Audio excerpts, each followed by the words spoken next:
9-10 আগষ্টত 4 জিলাত হ'ব স্থায়ী ক্ষতি সমীক্ষা 10 দিনৰ ভিতৰত শেষ কৰিব স্থায়ী ক্ষতি সমীক্ষা আগষ্ট বা সেপ্টেম্বৰ প্ৰথম সপ্তাহত প্ৰদান কৰিব ক্ষতিপূৰণ স্থায়ী ক্ষতি সমীক্ষাৰ পিছত পুঁজি প্ৰদানৰ আশ্বাস দিয়ে প্ৰধানমন্ত্ৰীয়ে সংবাদমেলত এই কথা সদৰি কৰিলে মুখ্যমন্ত্ৰী হিমন্ত বিশ্ব শৰ্মাই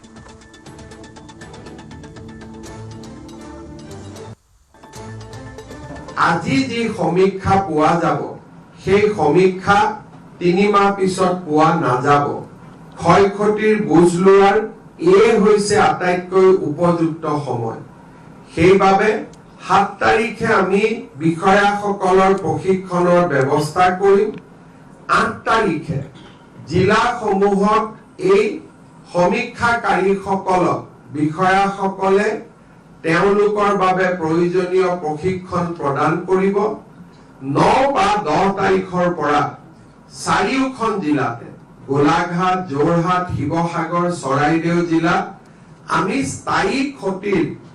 বুজ লোৱাৰ ব্যৱস্থা আমি আৰম্ভ কৰিম আৰু মই বিশ্বাস কৰো যে 10 দিনৰ ভিতৰত এই সমীক্ষা আমি সম্পূৰ্ণ কৰিম আগষ্ট মাহৰ ভিতৰতে স্থায়ী ক্ষতিৰ পুঁজি মুকলি কৰি দিয়াৰ বাবে আমি প্ৰচেষ্টা কৰিম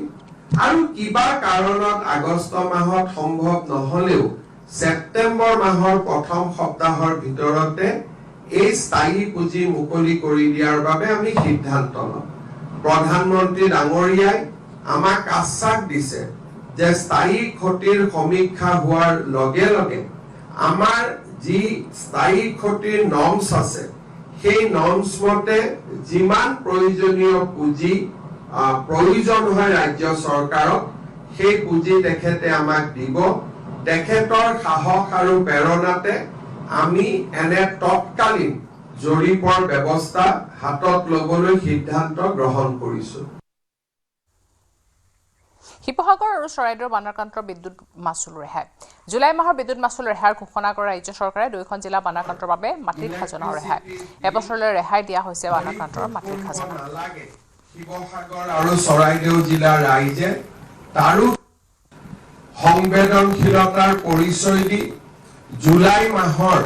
ইলেক্ট্ৰিচিটিৰ বিল পৰিশোধ কৰিব নালাগে শিৱসাগৰ আৰু চৰাইদেউ জিলাৰ ৰাইজে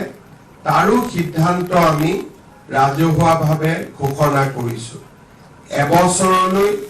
মাটিৰ খাজানা ৰেহাই দিয়াৰ সিদ্ধান্ত ৰাজ্য চৰকাৰে ইতিমধ্যে ঘোষণা কৰিছে